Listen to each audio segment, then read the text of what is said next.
some things in this world just make you ask yourself, what the hell is going on? The religion of peace has struck again.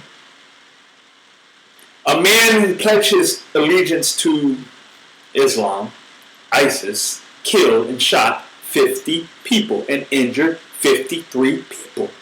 And because of this, as a straight man, I will be going to my first gay pride event to show my solidarity with the gay community and even, the broader community as a whole. Because anybody who gets shot and killed just because of who they are and they're not hurting anybody is absolutely inexcusable.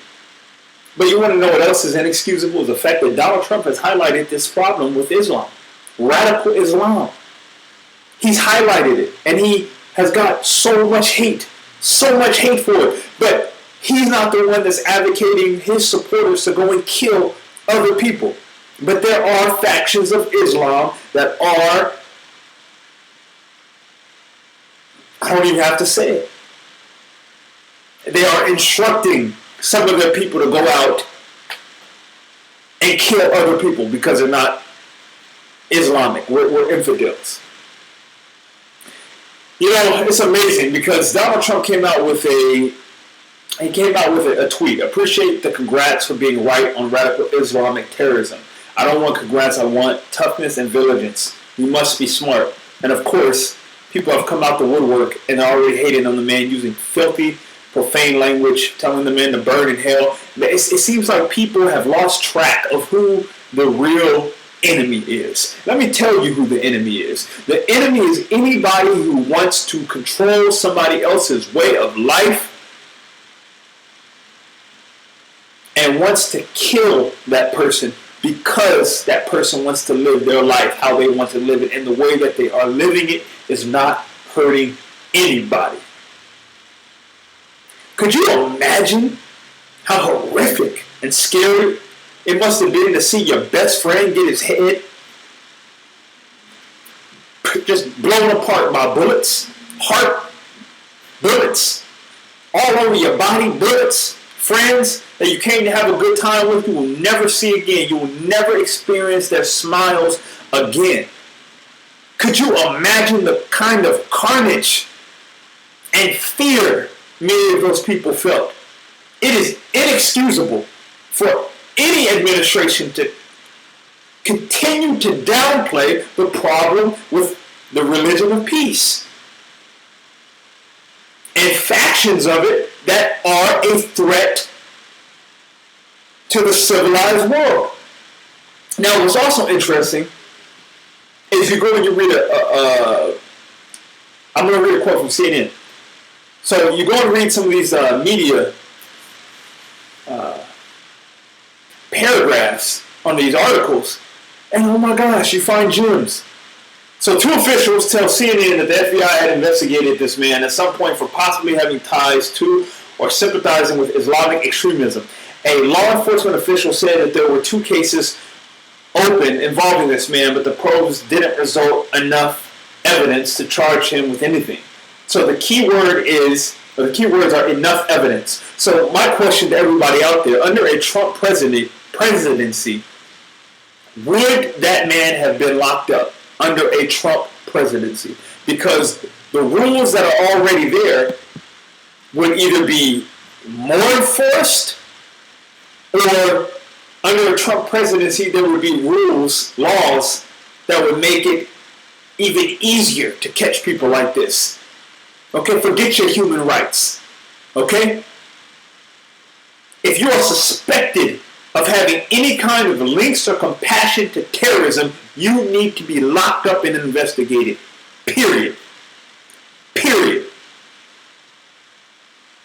Gay people, any people, shouldn't have to worry about going to places of pleasure, the grocery store, the movie theaters, the clubs, and have to worry now about if somebody going to come up in this club, up in this theater, in this grocery store, and shoot every goddamn body.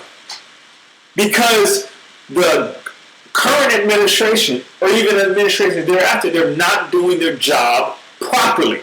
They have got to be more strict with catching these people, period.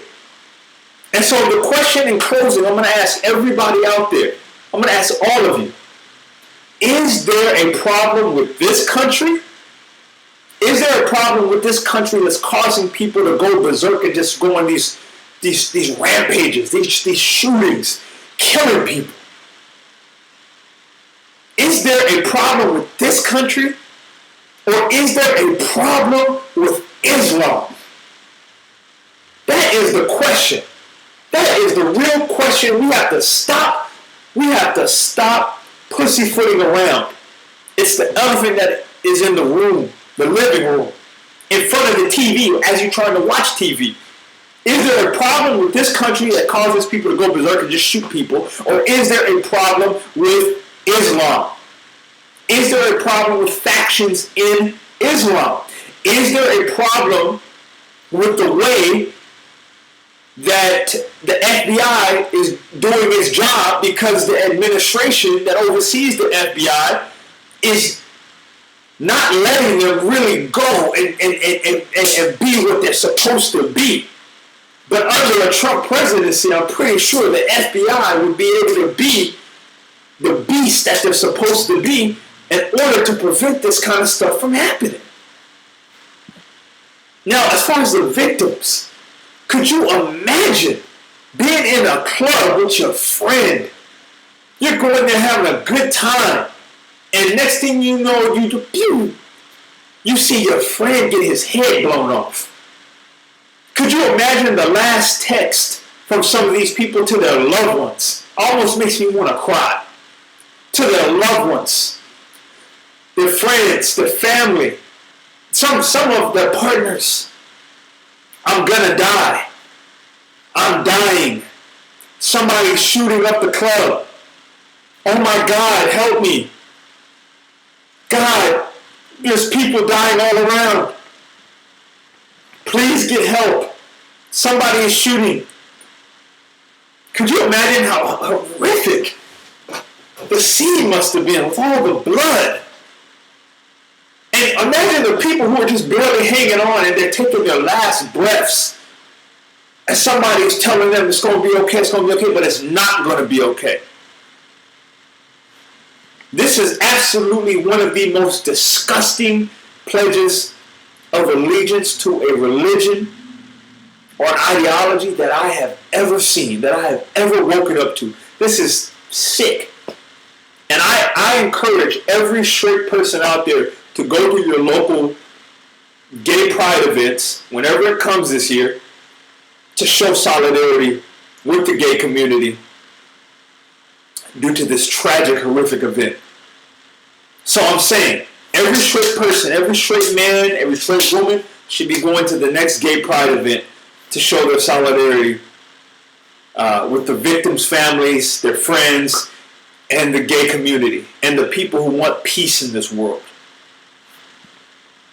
I just can't imagine. I just can't imagine how it would have been to be in a club, and then next thing you know, people are just dropping like flies all around you.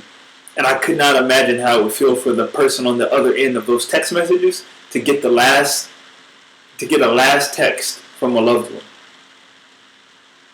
Very sad.